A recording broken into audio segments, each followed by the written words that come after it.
Hello everyone.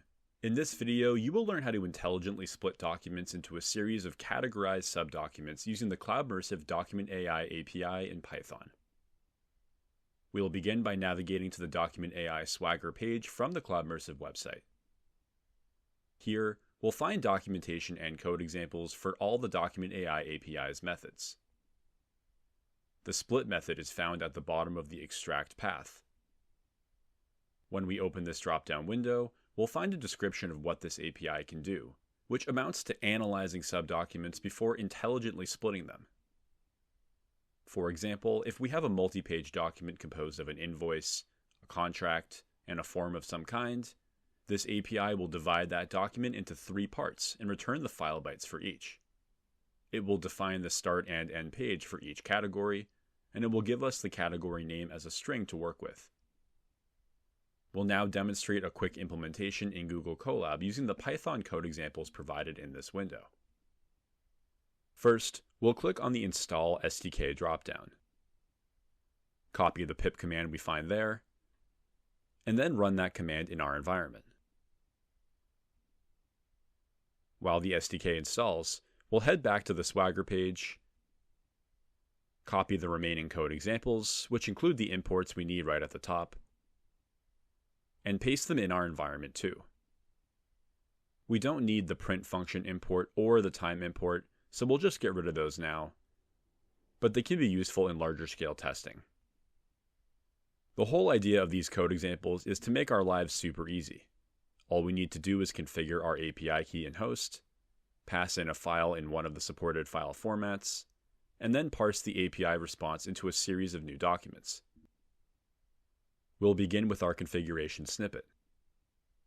I have my Cloudmersive API key saved in Colab, so I'll import that now and paste in code examples which set my API key at runtime. After that, I'll add one quick line here where I access the configuration host attribute and manually set it to api.cloudmersive.com. This is the default host for free tier subscriptions like mine. I'll now upload a PDF file on my local path,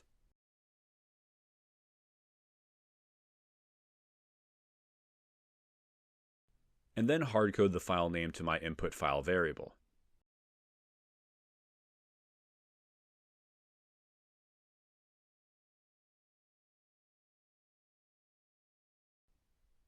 After doing that, we'll take a quick look at this example document's contents in my browser. This is a 3-page mixed document consisting of an invoice, a non-disclosure agreement, and a patient intake form. We're going to split this document into a series of subdocuments organized by the high-level category. We'll now quickly write the API response to a series of new files. To do that, we first need to understand the API response model, which we'll find back on the Swagger page. As we can see here, the bulk of this response is a subdocuments array which contains the response attributes we covered earlier. To build new files, we can simply write each subdocument file byte string to a new PDF, and then use some combination of the document description and the start and end page numbers to dynamically assemble file names. We'll now implement this beneath the print line in our try except block. We'll iterate through each element of the subdocuments array,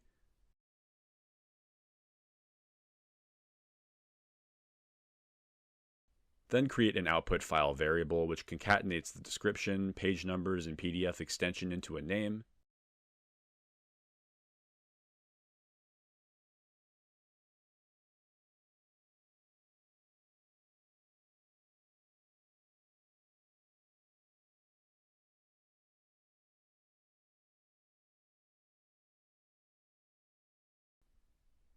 And then use a with open statement to write each set of file bytes to the corresponding file name.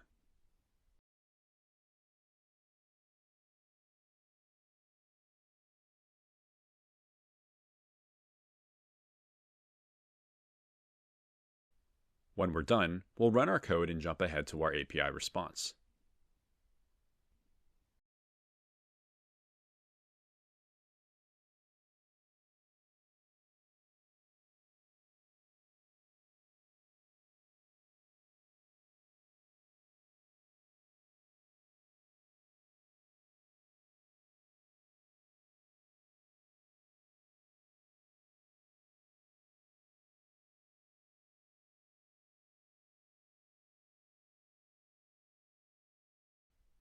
We now have 3 files on our local path, one for each category in the original document.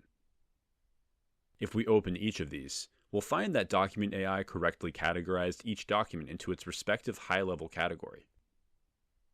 Usually, splitting documents with this type of category accuracy requires implementing some complex code, but we've just condensed the entire process into a single API call. Document AI is great at reducing the time and complexity of any business automation task we need to handle.